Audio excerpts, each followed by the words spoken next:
guys, welcome back to the channel. Hope you've all been well, and today we're talking about this little gem, which is the Nikon Nikkor-H 50mm f2.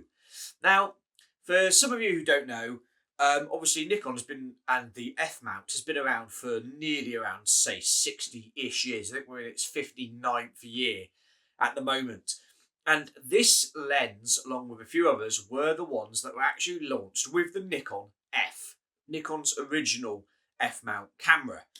And those lenses are renowned all over the world, basically for being so sharp. Everyone loved them.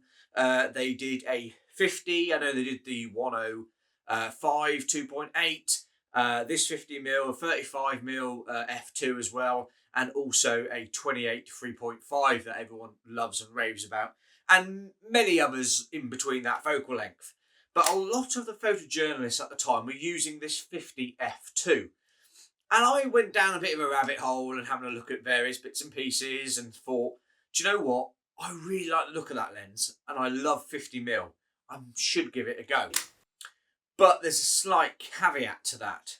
This lens, or before I had to get some DIY tools and fix it out, is called a non-AI lens, which I think is for auto indexing, I think Nikon called it. I'll put the proper correct term here, which basically means that any camera like the Nikon F5 or this D800 will not be able to read the apertures on this lens without slight modification. As you can see here, I have it on my Nikon F5 and it fits completely fine. If I take it off a second, what I have done is on the bottom of the bayonet mount, with a bit of sandpaper and a bit of a file, I have just got a notch on the end to f8, which this would signify to tell the Nikon F5 and the D800s that this is a f2 lens. Now, as you can see, this lens is really compact. It's absolutely fantastic.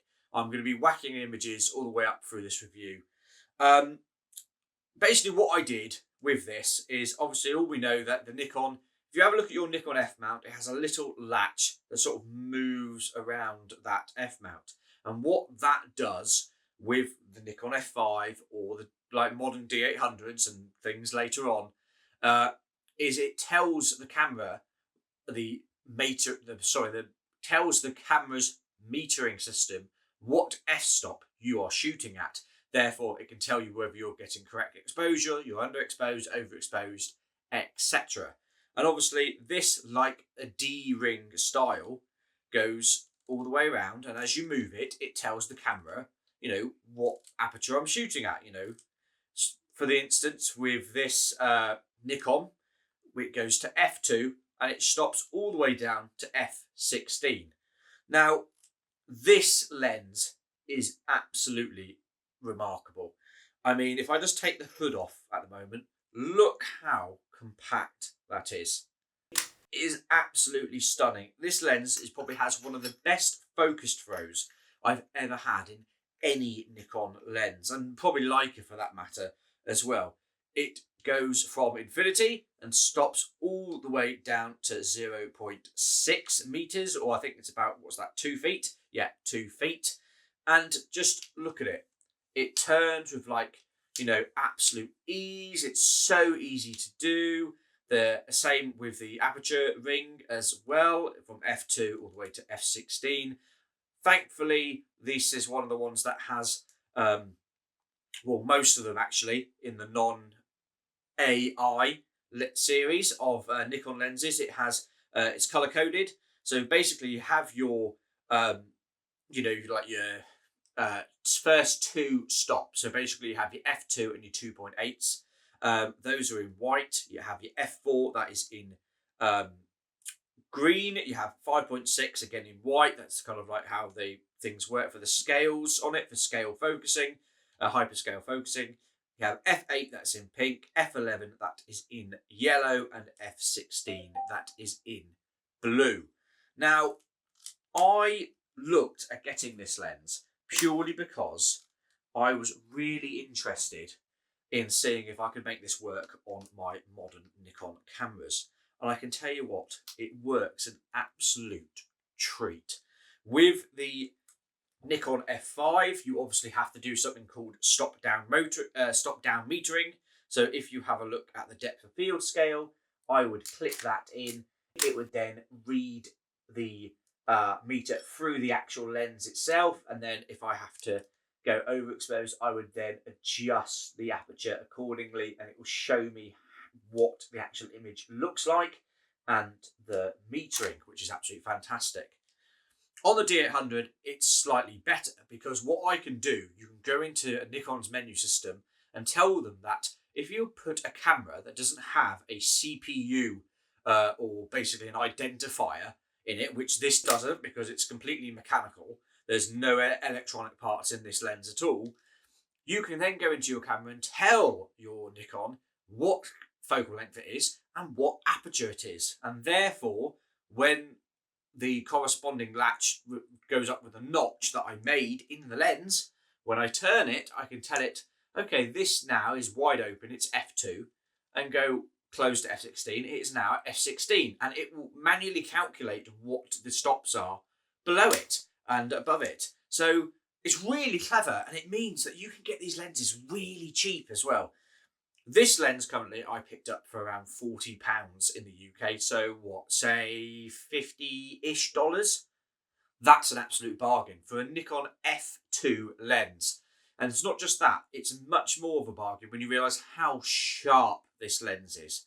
I went out recently on a local walk, shot something at I think it was F5, 6, no, sorry, it was F4. F4, widescape of a quarry. The actual sort of like machinery that was right in the bottom of it was dead sharp.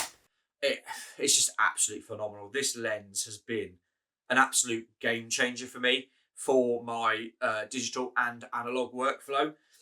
The whole reason why I really was looking to get a different, basically a different 50mm, was I just wasn't happy with my old Nikon 1.8D.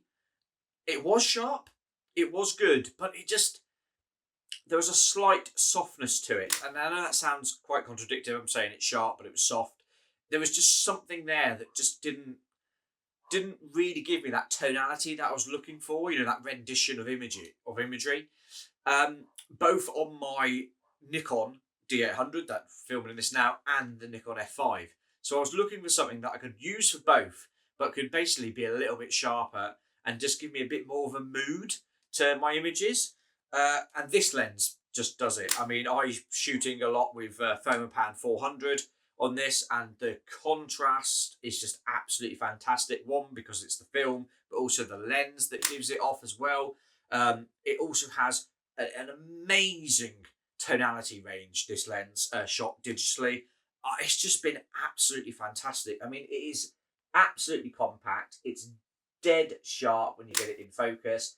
And the focus throw is just absolutely astonishing. Like, honestly, I can't believe how well this lens performs for how cheap they're going on at eBay currently.